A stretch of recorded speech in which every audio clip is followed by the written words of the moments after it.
Greetings, dear ones. I'm Kryon of Magnetic Service. Welcome to the beginning of the mystery schools. There is so much ancient energy here. And there are other things hiding here that are the bias of humanity. I'm going to tell you a story, and it's going to lead me to say controversial things, things that are not necessarily accepted at all. And you will be the judge on whether these things are so or not. For many years, I have been telling you of the upcoming weather change. 22 years ago, in the first book, I channeled the information that there would become a time when it would rain where it never rained before, and where it never rained, it would rain. This is the prophecy I've given you of what science is starting to see. We have called this the water cycle. Others have called it climate change, and some have even called it global warming, although that is not the case. It simply is climate shift. Gaia, the earth, the mother, breathes in a certain way. And this breath is the weather change. It must do it in order to balance itself, but it does it so slowly that sometimes there are no records. As little as 400 years ago, there was a shift, and you can see it in the records. Every 400 to 500 years, there are minor shifts. Every approximately 17 to 800 years, there are major shifts. The issue is humanity doesn't always record them. Or does it? I'm going to tell you something. It's very controversial. I want to ask you a question. If you go back 5,000 years, what do you think was here? And I want you, for just a moment, attendees here, to open your eyes and look around.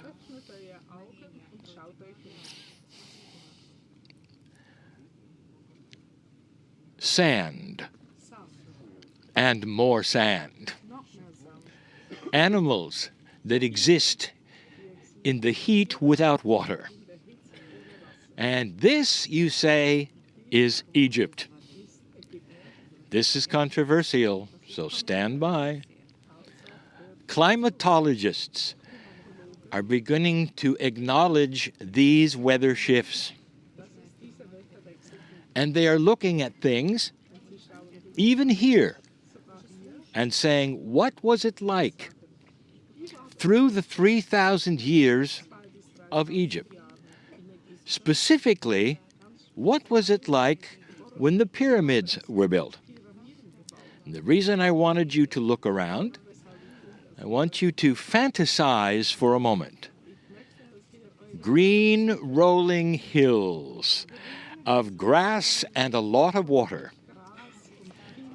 I want you to envision, when you see the Sphinx up close, a very colorful Sphinx surrounded by a moat of water and grass. Dear ones, is this possible? That during the times that we speak of, that the weather could have shifted this much? Controversial. It's also very controversial with those who study here. And yet, everything you see hints that maybe something was different. When you look at the pillars, they stand for trees. What is on the top of so many pillars? Flowers, branches. It seems to be everywhere. Let me ask you this. Did any of the gods carry anything at all which would indicate farming?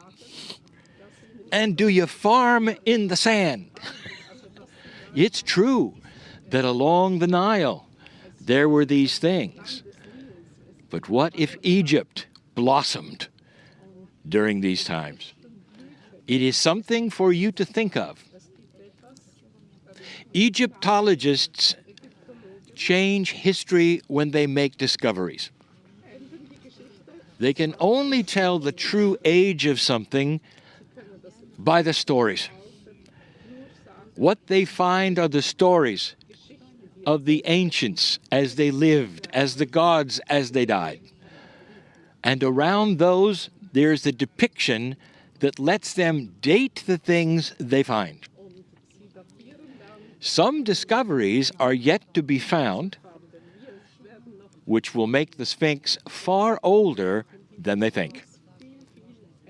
This is coming, and you will see. It just enhances this civilization and the beauty of it. And I'll say this in closing. If you have enough water and dirt, dear ones, you can do just about anything. Water was not missing during the constructions that you see in this area. It was abundant. Think of these things, controversial as they may be, and judge for yourself. This is the mystery today. And so it is.